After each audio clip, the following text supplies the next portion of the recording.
pertanian, salah satunya di daerah Papua Selatan sekaligus untuk mengantisipasi darurat pangan.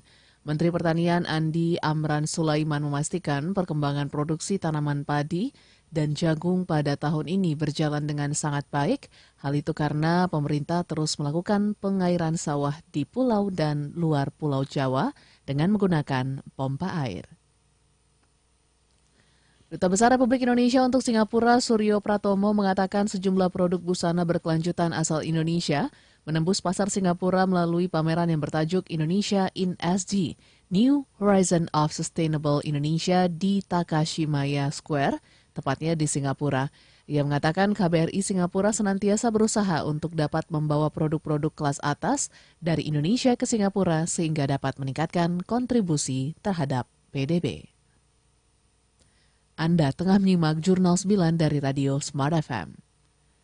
Pemerintah Provinsi Kalimantan Selatan berupaya meningkatkan produksi padi dengan mengoptimalkan lahan dan pertambahan area tanam di lahan permajaan sawit rakyat lewat program kelapa sawit tumpang sari dengan tanaman pangan.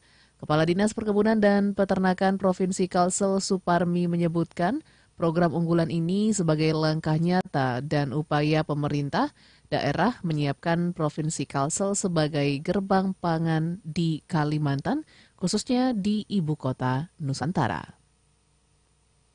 Kita beralih ke informasi berikutnya. Kantor Kesyah Bandaran dan Otoritas Pelabuhan Jayapura, Papua menyebutkan momen Lebaran 2024 terjadi peningkatan jumlah penumpang angkutan laut pada 26 Maret hingga 16 April mencapai 17.027 jiwa jika dibandingkan tahun sebelumnya yakni 12.566 jiwa. Kepala Kantor Kesyah Bandaran dan Otoritas Pelabuhan Jayapura Agustinus menyebutkan terjadi peningkatan 26% pada momen Lebaran 2024.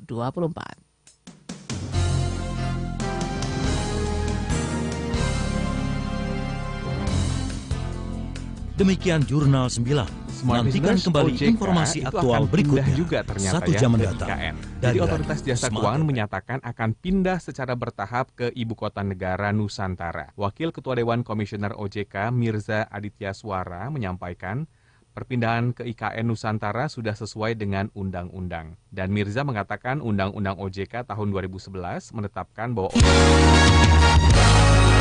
Spirit of Indonesia, we're a special kind of station, serving you every hour with latest news and views. Knowledge is the power, from the east to the west. Smart FM is the best, but the special part lives in the heart of Indonesians like you. Smart FM. Smart FM presents Radio Talk.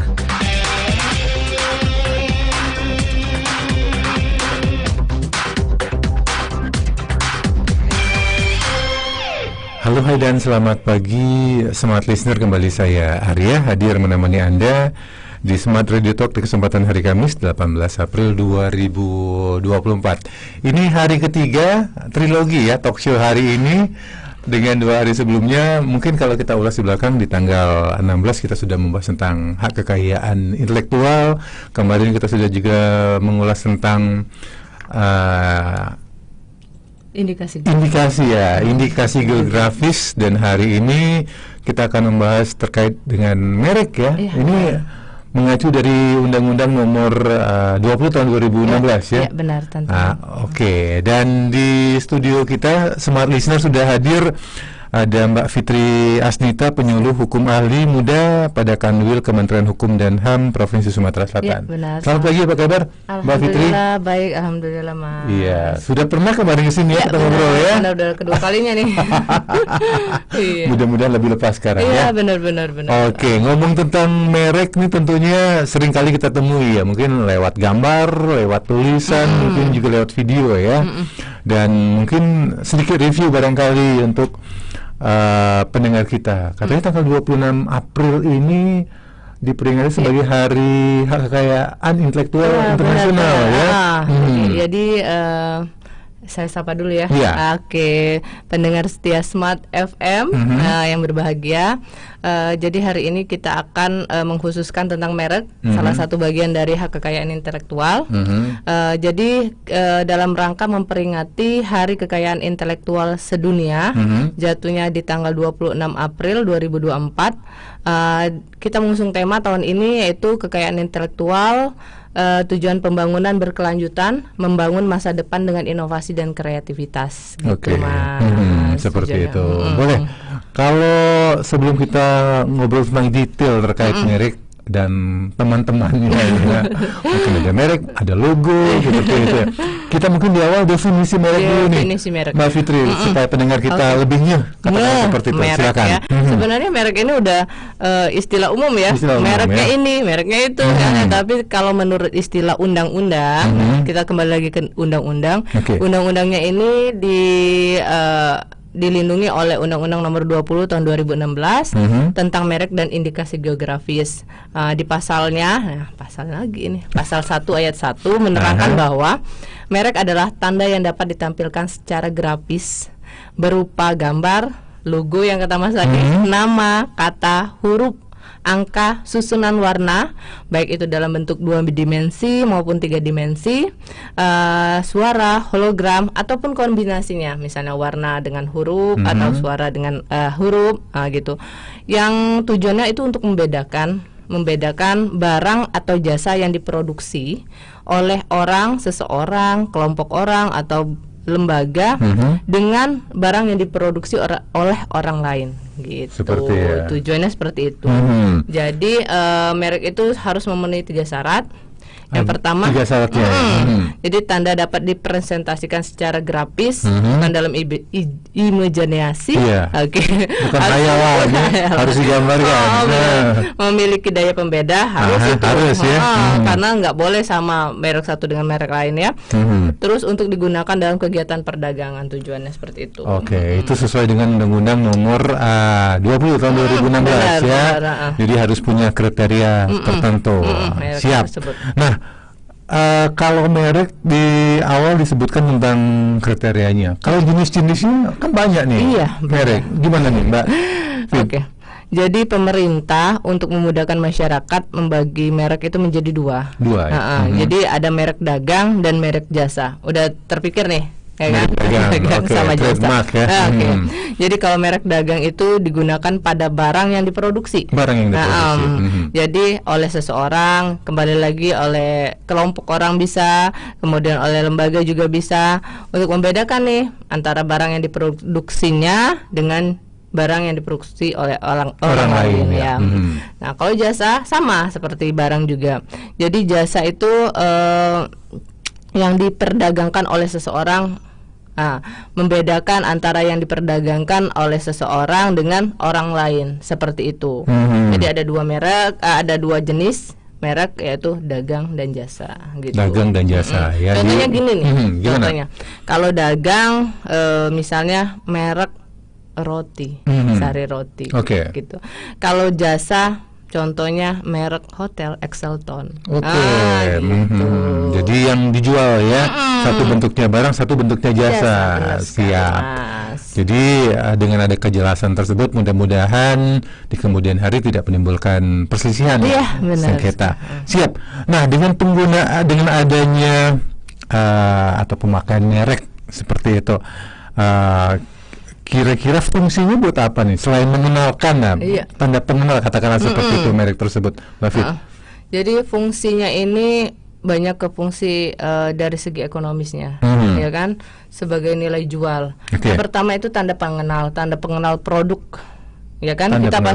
Kita pasti berpikir nih, kalau misalnya orang menyebutkan nama merek tertentu, kita udah terpikir merek A, oh itu produknya roti, gitu ya kan, diasosiasikan, jadi oh itu produknya roti. Kalau misalnya hotel Exelton, oh itu bintang 5, itu sebagai tanda pengenal. Kemudian sebagai alat promosi. Jadi kalau misalnya kita mempromosikan sesuatu, itu lebih mudah dong menyebutkan merek aja, jadi nggak mendeskripsikan secara panjang lebar. Cuma cukup menyebutkan merek aja kan udah tahu orang. Misalnya R3 mobil ya. Betul. Siap. Mudah kan? Oke, benar ya. Benar. Tanpa harus deskripsi panjang ya. Benar. Oke. Kemudian jaminan atas mutu barangnya. Nih, Jaminan atas mutu. ini saya mudah memberikan contohnya untuk ibu-ibu. Ada ibu-ibu nih lagi trendingnya hijab. Bener ya. Jadi kalau misalnya udah menyebutkan nama salah satu brand hijab, ya, salah satu brand hijab, mereka udah tahu nih jaminan atas mutunya. Oke. Ya kan, bener ya. Jadi mudah. Nyebut brand ini, wah mehong. Oh gitu. Bener ya. Kualitasnya bagus. Gitu ya. Siap. Kemudian yang keempat adalah penunjuk asal. Penunjuk asal. Nah, Misalnya penunjuk gimana asal tuh? misalnya gini. Di setiap kota sekarang ini sudah banyak kemasan AMDK, air mineral dalam kemasan, bener ya. Di setiap daerah itu pasti saya lihat udah ada air minum dalam kemasan dengan logo mereka masing-masing ya. Maksudnya dengan merek mereka masing-masing ya. Apa nama kotanya atau sesuai dengan nama daerahnya, biasanya seperti itu ya. Tapi kalau kita sudah menyebutkan salah satu brand terkenal, misalnya Aqua, kita udah tahu nih, oh air itu asalnya pasti dari pegunungan dengan sterilisasi yang tinggi, jernih, nggak ada bahan apa-apa, gitu kan. Orang udah tahu gitu asalnya, seperti itu, Mas. Jadi sumber atau bahan bakunya mereka sudah tahu ya. Benar, itu dari merek tadi. Siap. Nah, kalau tadi disebutkan salah satu fungsinya adalah untuk pengenal ya, tanda pengenal. Nah, kalau misalnya untuk manfaatnya sendiri dari pendaftaran merek ini gimana nih, Mbak? Iya. Jadi merek itu apalagi untuk pelaku usaha, ya, para pelaku usaha itu sangat penting untuk didaftarkan. Karena merek itu mempunyai perlindungan hukum. Kalau kita sudah perlindungan hukum itu sudah kita dilindungi, maka kita akan berusahanya tuh lebih mudah lagi, lebih aman dan merasa nyaman gitu dalam menjalankan usaha tersebut. Nah, kalau misalnya fungsi dari pendaftaran merek yang Mas tanya tadi, itu kita jabarkan ke 4 fungsi, sama aja yang kayak tadi. Ada 4 fungsi. Pertama itu sebagai alat bukti. Maksudnya sebagai alat bukti gini, kalau misalnya kita sudah daftar merek itu di Kementerian Hukum dan HAM, kita sudah dapat hak, jadi negara melindungi. Kalaupun nantinya ada permasalahan, itu bisa dijadikan alat bukti kita untuk membackup diri kita supaya kita dalam posisi benar. Nah, gitu ya. Kemudian yang kedua, dasar penolakan terhadap merek yang sama. Jadi di dalam sistem aplikasinya ada aplikasi di DJKI, itu ada aplikasinya di dgip.go.id itu. Jadi semua merek itu terdaftar di sana. Kalau misalnya kita sudah mendaftarkan merek di aplikasi tersebut, ada orang lain yang mendaftarkan merek yang sama dengan jenis kelas yang sama, maka akan tertolak secara semestinya gitu. Tertolak dengan sendirinya karena sama gitu. Itulah dasar penolakan. Kemudian juga dasar untuk mencegah orang lain memakai merek yang sama. Kalau kita sudah misalnya sudah mendaftarkan merek kita, sudah ada dasar hukumnya, orang lain akan takut untuk memakai merek yang sama dengan kita, gitu ya, supaya tidak bermasalah dengan hukum. Pasti orang takut. Kemudian yang keempat, merek kita telah mempunyai perlindungan hukum dari negara yang kata saya sebutkan tadi. Jadi kita berdagang itu merasa aman, nyaman, dan lebih percaya diri lagi untuk mengenalkan produknya. Ya, karena kan? Sudah dilindungi hukum tadi ya. Benar, siap. Sekali. Yang penting daftar ya. Iya. Ngomong tentang daftar, prosedurnya gimana kalau mau daftar? Prosedurnya itu yang katanya ribet, ternyata sekarang udah mudah karena bisa online. Ya. Jadi pertama-tama kalau misalnya kita daftarkan merek, yang harus kita lakukan, kita sudah siap nih. Oh, mereknya tentang misalnya kita mau buat handmade tas dengan merek misalnya nama kita sendiri, misalnya Kalista seperti itu ya. Merek Kalista. Kemudian kita bisa buka aplikasi, websitenya di www.dgip.go.id. Nah, nanti langsung ada muncul merek, kita masukin aja nama merek yang akan kita buat. Kita daftarkan Contoh Kalista. Nanti ada search, kemudian nanti akan pasti banyak nama Kalista itu dengan jenis kelas yang berbeda-beda.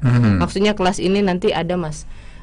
Di pendaftaran merek itu ada 45 kelas. 45 kelas. Dengan berbagai macam jenis yang berbeda-beda. Ada produknya produknya. Ada untuk tas, ada juga untuk minuman, ada untuk makanan, ada alat kimia, kecantikan gitu ya. Nah, beda-beda. Nanti ada keterangan masing-masing di website yang tadi. Kita lihat aja langsung. Dimudahkan kok di situ. Jadi kita bisa memilih nih kelas berapa. Nah, kalau misalnya dengan nama Kalista itu dia mendaftar dengan jenis kelas yang berbeda, terus juga bentuk tulisannya beda, warnanya beda, kemungkinan bisa. Jadi setelah kita lihat bahwa ini bisa nih, nggak ada yang sama nih, kita ngelanjutin dengan menyiapkan beberapa berkas. Pertama etiket. Etiket itu apa sih? Label merek. Label merek ya. Jadi misalnya ada kertas putih gitu, kertas putih kita udah siapin merek kita. Misalnya yang tadi kata saya Kalista dengan nama misalnya Kalista dengan bentuk huruf yang kita inginkan, dengan warna yang kita inginkan, dengan desain kita. Desain kita seperti itu. Setelah itu kita bisa foto atau scan. Udah siap tuh satu, ya kan? Kemudian tanda tangan kita, tanda tangan pemohon ya. Tanda tangan, oke, siap. Kita foto juga. Kemudian surat rekomendasi UKM. Nah, ini ada nih. Nanti ketemu nih kita ada 2 jenis pendaftar. Ada yang dari UKM, ada yang dari umum. Nah, kalau dari UKM itu harus punya surat rekomendasi binaan namanya.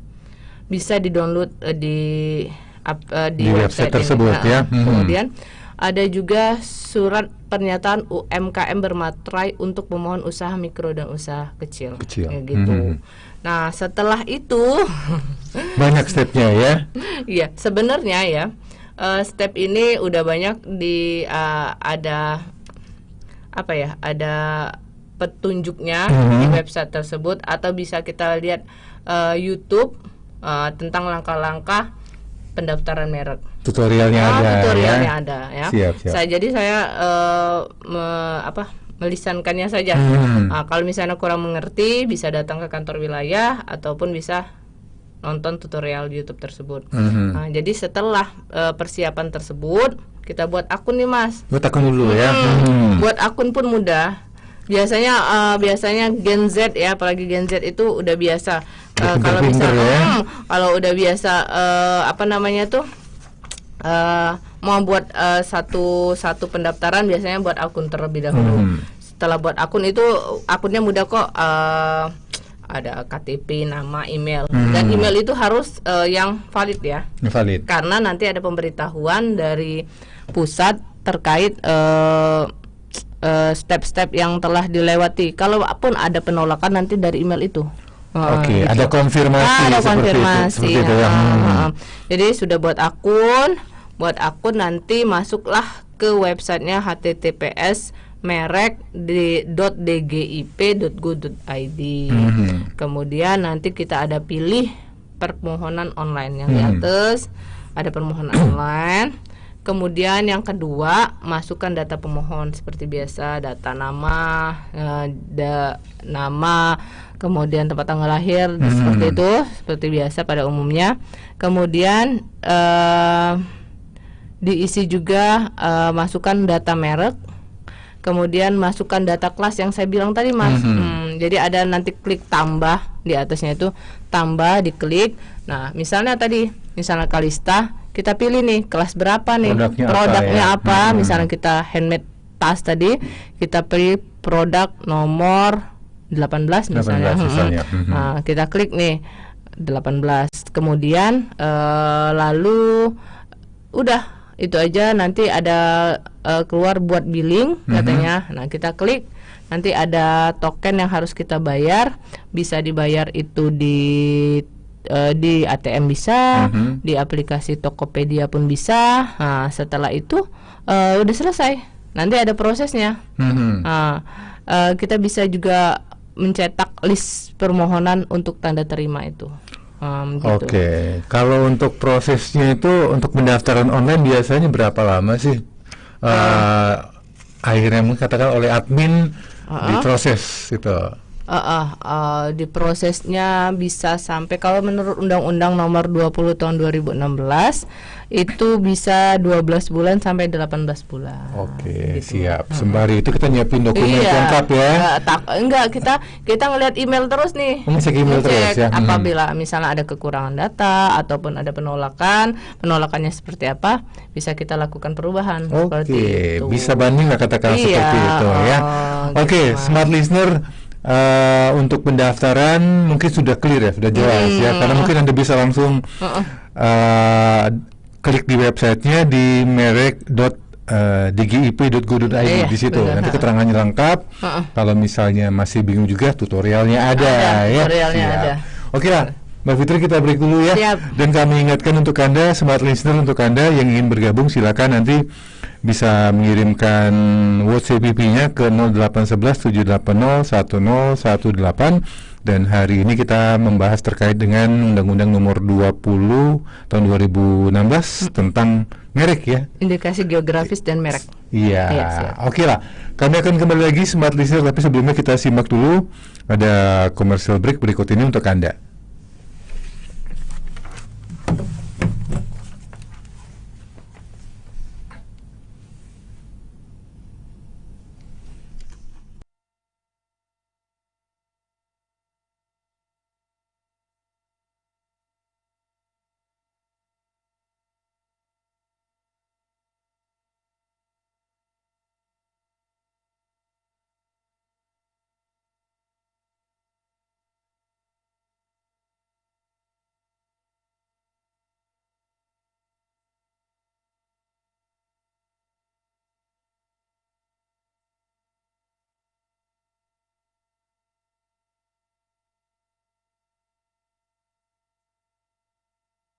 Bak. Iyo kan murah juga tagihan banyu di rumah kita, Mak. Iyo, jelas murah lah. Bukan di rumah kita bae, tarif Perumda Tirta Musi untuk pelanggan rumah tangga sederhana Cak Kito ini, pelanggan golongan 1 sama 2 kan masih dapat subsidi. Oh, golongan rumah tangga sederhana Cak Kito nih rupanya dapat subsidi, Mak ye. Baru tahu Abdul, Mak. Mak ajak kau hitung-hitungan ya. Kalau kita dulu beli banyu dirijenan yang keliling pakai gerobak itu ya, dirijen yang 20 liter itu sekitar 3.000 rupiah. Berarti seliternya tuh 150 rupiah. Banding ke dengan ledeng kita ini, seliternya udah sampai 2 rupiah. Mahal lah harga permen kojek. Iyo, Mak ye. Murah nian banyu ledeng kita nih. Tapi jangan mentang-mentang murah, laju kau keladasan pakai banyu. Kita juga harus bijak guna ke banyu tuh. Berhemat.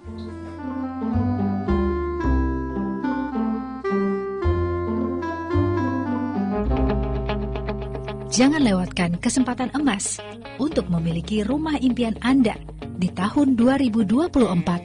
Center Park Harmony, perumahan prime location, best value, hunian yang nyaman bagi Anda dan keluarga, serta sarana investasi yang sangat menguntungkan.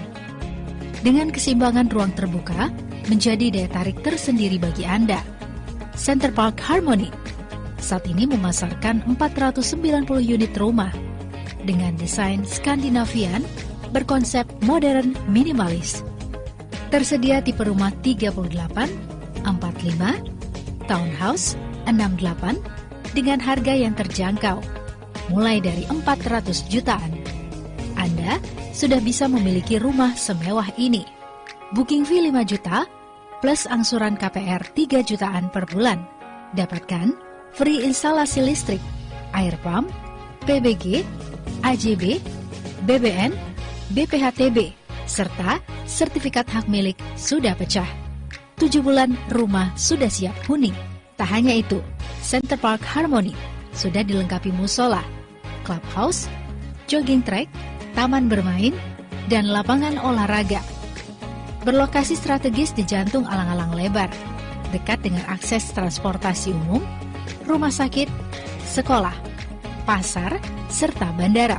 Hubungi marketing kami sekarang atau kunjungi marketing galeri Center Park Harmony di Jalan Boulevard Citra Grand City, nomor 88 Palembang. Center Park Harmony Palembang, perumahan murah, berkualitas, dan mewah di kelasnya, dengan harga 400 jutaan.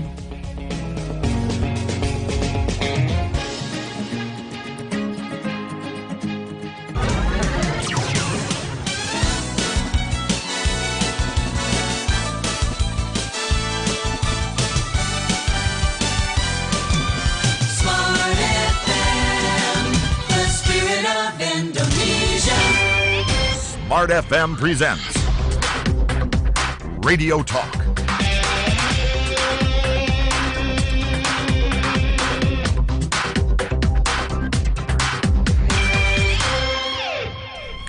Baik, masih kami temani Anda Smart Listener di Smart Radio Talk di kesempatan hari Kamis di 18 April 2024. Masih bersama saya Arya dan juga Mbak Fitri Astina, penyuluh Hukum Ahli Muda pada Kanwil Kementerian Hukum dan HAM Provinsi Sumatera Selatan. Ya. Hari ini kita ngobrolin terkait dengan Undang-Undang Nomor 20 tahun 2016 ya, tentang merek dan indikasi geografis. Cuman hari ini kita ngomong tentang merek ya. Benar. Karena kemarin sudah diobrolin kalau tentang indikasi geografis. Ya, oke, tadi sudah daftar, gimana caranya, online dan segala macam. Step-stepnya sudah diinformasikan oleh Mbak Fitri. Ya. Cuman nggak disebutin nih Mbak Fitri. Kalau daftar itu kira-kira kalau daftar online biayanya berapa nih? Kalau pelaku UMKM atau mungkin masyarakat biasa, gimana nih? Jadi sesuai dengan peraturan pemerintah nomor 28 tahun 2019 tentang jenis dan tarif atas jenis PNBP yang berlaku pada Kementerian Hukum dan HAM, biayanya itu dibagi jadi dua, Mas. Dibagi dua ya? Untuk pendaftaran merek ini. Yang pertama untuk umum itu nilainya 1.800.000 per kelasnya. Kalau untuk UMKM itu 500.000, banyak diskonnya. Banyak diskonnya. Kalau untuk UMKM seperti itu. Berarti kalau UMKM ini lebih didahulukan ya? Iya benar, untuk memajukan ekonomi. Pernah ada kasus nggak Mbak? Ada misalnya ada merek entah karena sesuatu akhirnya di-reject, ditolak pendaftarannya. Gimana tuh? Penyebabnya lah ya. Ya penyebabnya ya. Penolakan merek itu penyebabnya apa aja? Gitu ya. Jadi ada beberapa merek yang ditolak. Banyak juga sih merek yang ditolak karena sesuai dengan peraturan perundang-undangan yang Mas sebutkan tadi, nomor 20 tahun 2016. Merek itu ditolak karena bertentangan dengan beberapa sebab. Yang pertama itu penolakan absolut namanya, pasti. Yang pertama merek yang bertentangan dengan ideologi negara, bertentangan dengan peraturan perundang-undangan, dengan aturan agama, kemudian juga dengan bertentangan dengan ketertiban umum ataupun dengan keamanan. Itu absolut ya, otomatis ditolak berarti. Otomatis. Contohnya, langsung contoh ya. Boleh. Jadi kalau misalnya contohnya apa ya? Kopi merek komunis, ataupun juga yang tidak lazim lah, misalnya makanan merek jenis kelamin, seperti itu. Berkonotasi negatif ya. Seperti itu. Yang kedua itu merek berkaitan hanya menyebutkan barang yang dimohonkan pendaftarannya. Misalnya jadi misalnya gini, dia daftar roti, produknya itu roti. Dia mau daftarkan mereknya dengan merek roti. Ya, seperti itu. Jadi kan sama. Itu yang tidak spesifik ya. Tidak spesifik. Gitu. Tahu sih ini roti berarti. Tapi kenapa mereknya roti juga? Seperti itu. Agak membagongkan ya. Kemudian yang ketiga, membuat unsur yang menyesatkan masyarakat tentang asal, kualitas, jenis, ukuran, macam, tujuan penggunaan barang pendaftarannya. Menyesatkan ya. Contohnya misalnya menyesatkan rokok untuk kesehatan. Gitu ya. Kan memang bukan pasti rokok tidak untuk kesehatan. Nah, seperti itu. Kemudian juga memuat keterangan tidak sesuai dengan kualitas, manfaat atau khasiat dari barang. Contohnya obat untuk 1000 macam penyakit. Wah, gitu. Itu ya nggak sesuai. Campurannya apa ya? 1000 macam penyakit. Bisa sembuh dengan satu obat. Oke. Gitu. Kemudian yang kelima, tidak memiliki daya pembeda. Yang kata saya tadi, nanti kan kita bisa, kalau misalnya sebelum mendaftarkan merek, kita bisa melihat merek yang apa sih yang sudah terdaftar. Kalau misalnya kita masukkan keynote kita Kalista untuk merek kita, dan ternyata sudah ada merek yang sama dengan jenis, kelas yang sama, warna, tulisannya sama, nah itu nggak bisa. Nggak bisa ya, karena udah nggak ada daya pembeda lagi. Kemudian yang terakhir, merupakan nama umum atau lambang milik umum. Nama umum contohnya warung kopi, itu kan udah umum. Nah, gitu. Merek warung kopi. Gitu nih. Sudah umum, Pak. Rumah makan. Jadi rumah makan tetap pakai nama di belakangnya ya. Kalau mendaftarkan merek, ini nih Mas ya. Kalau mendaftarkan merek di apa namanya? Yang kita tadi itu etiket ya. Etiketnya itu tidak ada embel-embel yang lain. Misalnya contohnya rumah makan kita mau namain sederhana. Contohnya, nggak usah kita tulis di dalam etiket itu rumah makan sederhana, nggak usah, sederhana aja. Tapi jenisnya nanti rumah makan. Gitu. Seperti itu ya. Milik umum ya. Kemudian juga ada juga merek yang ditolak berdasarkan Undang-Undang nomor 20 tahun 2016 ini, merek yang sudah milik orang lain udah pasti didaftarkan duluan ya.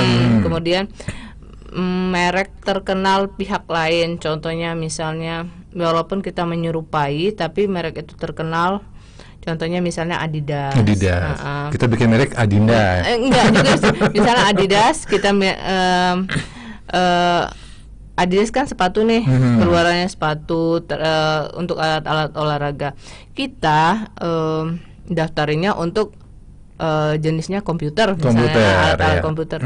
Itu nggak bisa karena merek itu sudah terkenal. Walaupun beda jenisnya ya. Seperti itu. Kemudian merek terkenal milik pihak yang tidak sejenis pun, yang tadi saya sebutkan, yang sejenis nggak boleh, yang tidak sejenis tidak boleh juga. Tidak boleh. Gitu. Apalagi sejenis apalagi sejenis. Seperti itu Mas. Kemudian kalau penolakan relatif itu contohnya misalnya up to you, tulisan up to you. Nah nanti kita ya udah deh, kita tulis misalnya sudah ada nih merek up to you, tapi kita tulis up pakai angka 2 U gitu. Nggak bisa juga. Relatif sama gitu. Maksudnya sama sebenarnya ya, walaupun mungkin ada yang huruf, ada yang angka. Misalnya kecap nih. Kecap ABC udah terkenal ya. Kita ngeluarin juga kecap tapi mereknya A B E C E ABC. Siap. Pelafalannya sama. Gitu, relatif sama. Seperti itu Mas, itu juga ditolak. Itu masuk penolakan relatif ya. Kemudian juga bisa ditolak dengan nama singkatan orang terkenal. Ya, misalnya pakai nama presiden, SBY misalnya gitu ya. Dijadikan merek.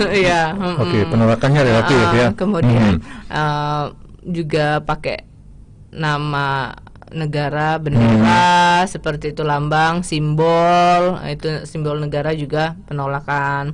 Terus juga tanda, cap, stempel resmi yang digunakan oleh negara itu juga sama penolakan. Biasanya kan kadang-kadang kaum Z ini juga keren ya, maksudnya keren. Mungkin mereka berpikir, oh ini keren nih kalau misalnya lambang negara ya supaya terkenal gitu.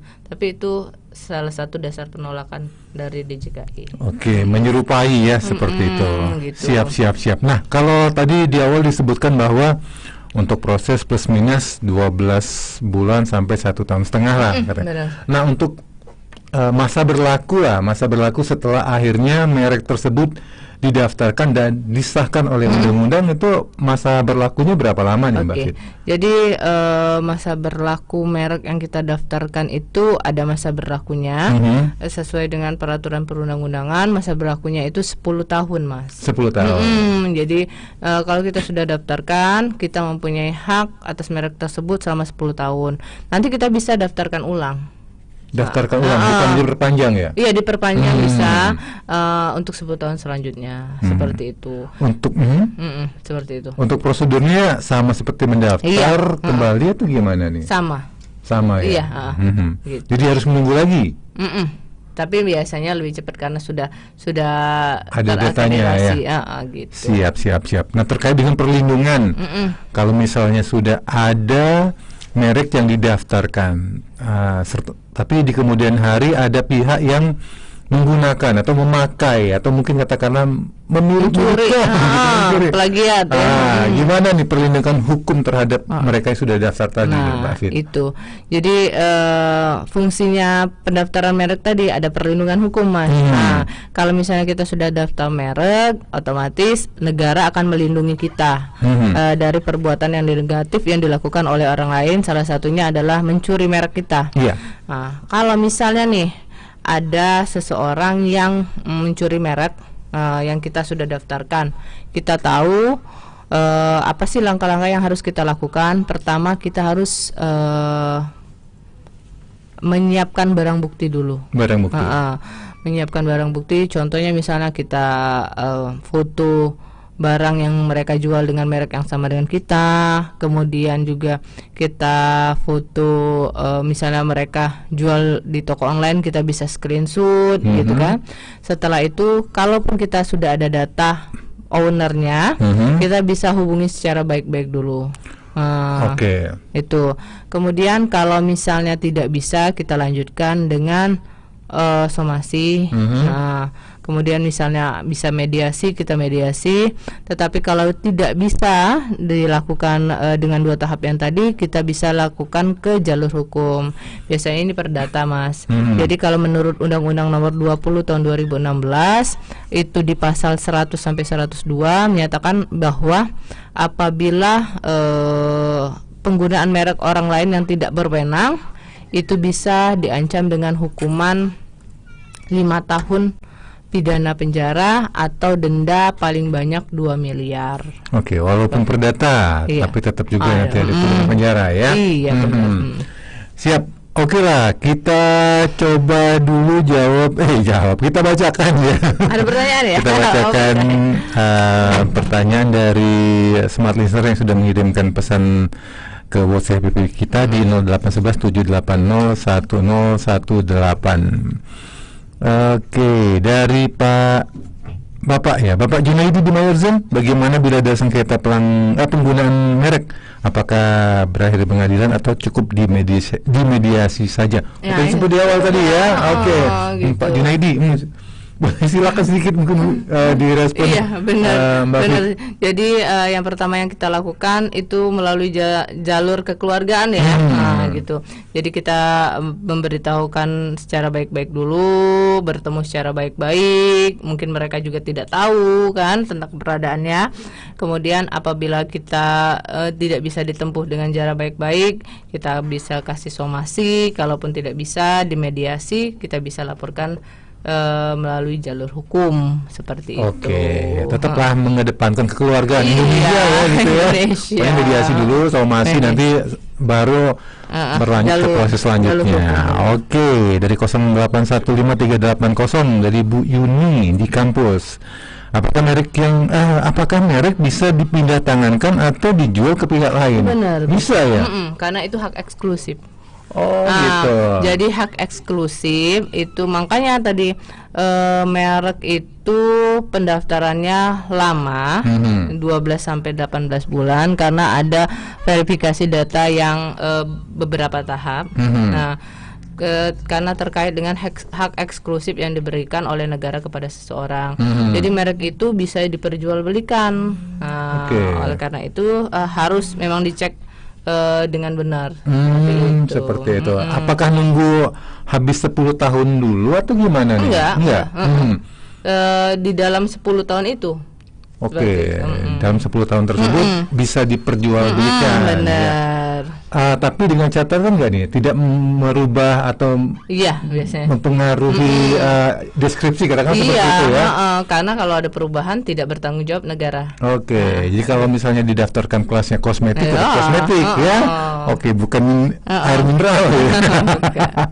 Oke, dari 08167028 dari Bapak Firdausi Pelaju, apakah merek dagang tidak diperpanjang setelah 10 tahun hak tersebut bisa hangus dan bisa dipakai pihak lain? Gitu ya? Benar. Jadi kalau kita tidak cepat-cepat, takutnya nanti dipakai oleh pihak lain. Jadi misalnya kalau kita kasih tahu sih, misalnya 10 tahun jalan 9 tahun setengah itu kita udah siap-siap untuk mendaftarkan ulang. Oke, tidak harus nunggu 10 tahun dulu ya. Jadi ibaratnya kita bayar pajak kendaraan bermotor, jangan sampai ibaratnya pajaknya habis dulu bayar, gitu ya. Mendekati itu sudah sebaiknya kita perpanjang. Iya, benar.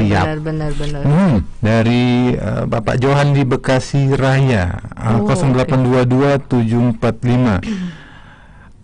Apa sanksi yang diberlakukan terhadap pelanggar merek menurut Undang-Undang Nomor 20 Tahun 2016? Tadi sudah ya. Iya. Jadi ada hukuman pidana dan juga ada denda ya. Iya, denda. Atas kerugian yang sudah berdampak ke mereka. Oke, siap. 0857 Pak Frans Tegal Binangun. Ini jangan-jangan UMKM ya. Oke. Apa yang menjadi langkah-langkah untuk menghindari pelanggaran merek terkait Undang-Undang Nomor 20 Tahun 2016? Antisipasi barangkali ya.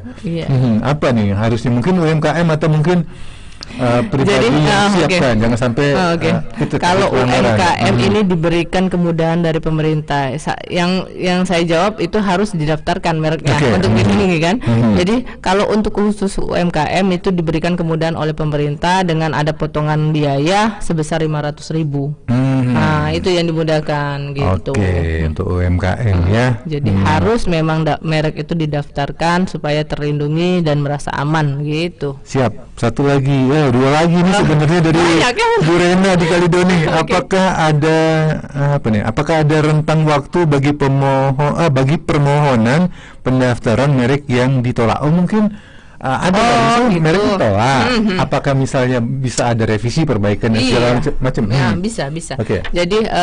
Jadi selama sertifikat merek itu belum diterbitkan 12 bulan sampai 18 bulan itu nanti kita cek email kita nih, apakah ada kekurangan, apakah ada revisi, kita bisa benerin gitu. Makanya kita harus masukin email yang aktif supaya kita bisa cek berulang kali. Jangan sampai kalau misalnya kita terlewat, nah itu biasanya udah nggak bisa lagi diperbaiki karena ada jangka waktunya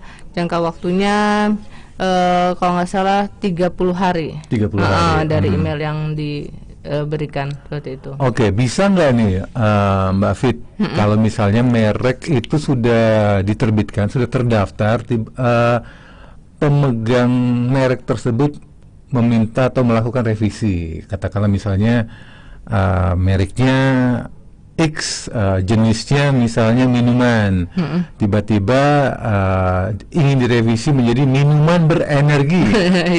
Kira-kira boleh atau harus daftar lagi?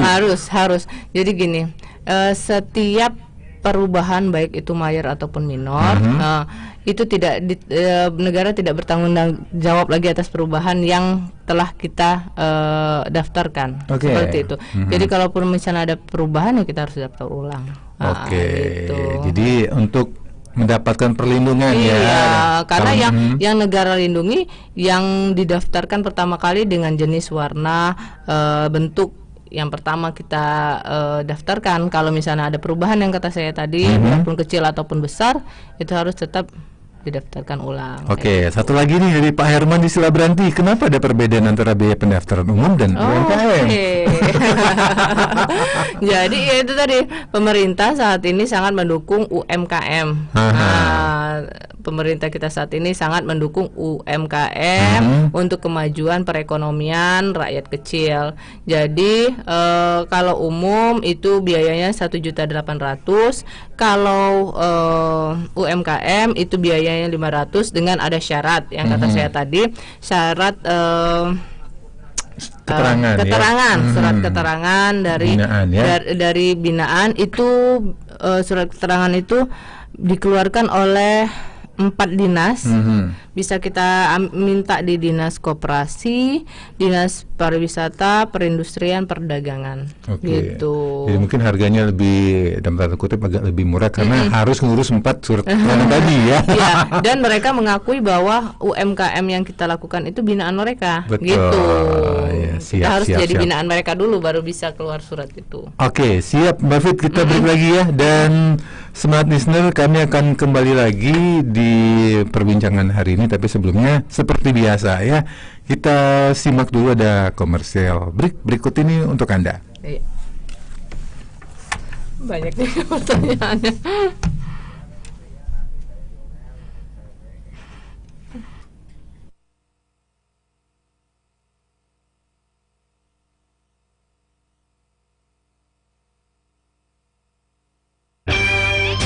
Smart FM presents Radio Talk.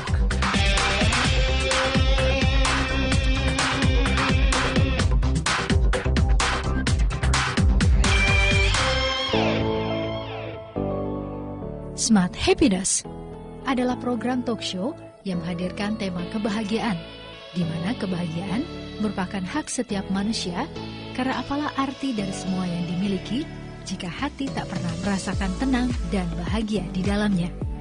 Dan di tengah kesibukan dunia setiap harinya, bagaimana kita menemukan kebahagiaan itu? Smart Happiness hadir setiap hari Jumat pukul 7 hingga 8 pagi, hanya di 101,8 Radio Smart FM Palembang. Smart Happiness dipersembahkan oleh Center Park Harmony. Center Park Harmony, perumahan murah, berkualitas, dan mewah di kelasnya, dengan harga 400 jutaan.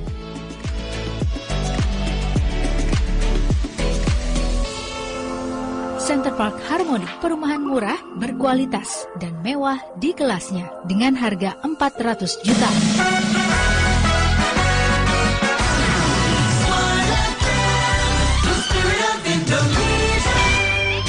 Smart FM presents Radio Talk.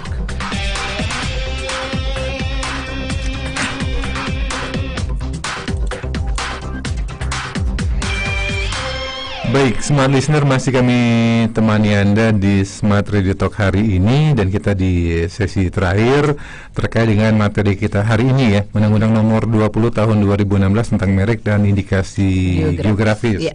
Dan kita hari ini ngomongin tentang merek. Oke, mungkin di sesi terakhir ini Mbak Fitri, terkait dengan obrolan kita hari ini, mungkin ada hal yang ingin disampaikan, mungkin closing statement dari Anda, silakan.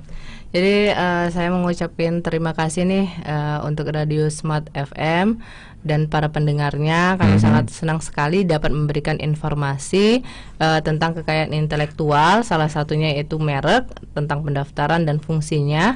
Semoga bermanfaat bagi kita semua, pendengar Smart FM dimanapun berada. Terus juga saya mau menginformasikan sebagaimana di awal tadi udah kita buka bahwa sosialisasi ini terselenggara juga untuk memeriahkan peringatan Hari Kekayaan Intelektual Sedunia yang jatuh pada tanggal 26 April 2024 dengan tema Kekayaan Intelektual dan Tujuan Pembangunan Berkelanjutan, Membangun Masa Depan dengan Inovasi dan Kreativitas. Nah, di sini juga saya mau memberitahukan bahwa kantor wilayah Kementerian Hukum dan HAM Sumatera Selatan dalam rangka memperingatinya kami membuat beberapa kegiatan. Pertama itu ada sosialisasi tentang kekayaan intelektual, Mas. Itu kami adakan di tingkat sekolah menengah atas SMK juga. Ada 3 titik, ada di Kota Palembang, ada di Kota Pagar Alam, ada juga di Kabupaten Sekayu. Kemudian juga kami ada podcast nantinya Mas, bisa disaksikan bersama, boleh ya di YouTube Kanwilkumham Sumsel. Itu nanti ada para pakar yang memang berkecimpung di bidangnya, salah satunya langsung nih Kepala Kantor Wilayah Kementerian Hukum dan HAM Sumatera Selatan yang menjadi narasumber, kemudian Ibu Kepala Divisi kami Pelayanan Hukum dan HAM, dan juga para pelaku usaha yang memang terlibat langsung dengan pendaftaran kekayaan intelektual. Dan juga yang terakhir kami ada kegiatan mobile klinik kekayaan intelektual yang diadakan di Palembang Indah Mall pada tanggal 26 April. Di sana kami memberikan pelayanan, konsultasi, pendampingan tentang merek dan teman-temannya, tentang kekayaan intelektual, kayak itu hak cipta, paten dan lain-lain. Jadi kalau misalnya ada permasalahan tentang itu, bisa datang langsung ke Palembang Indah Mall di tanggal yang 26 tadi. Jadi bisa memecahkan permasalahannya, kami akan melayani dengan sepenuh hati. Siap. Oke lah. Terima kasih Mbak Fitri sudah menemani saya bincang-bincang hari ini. Dan jangan lupa untuk Anda smart listener, tanggal 26 April 2024 Anda bisa berkonsultasi, datang langsung ke sana ke Palembang Indah Mall. Mungkin pengen daftar, gimana step-stepnya, silakan nanti di sana. Oke, sekali lagi terima kasih Mbak Fitri. Sama-sama Mas. Oke, dan smart listener, tentu sudah kebersamaan kita di Smart Radio Talk di kesempatan hari Kamis di 18 April 2024. Saya Arya, produser GT per hari ini. Ahmad Aulia mengaturkan terima kasih atas kebersamaannya dan sampai jumpa.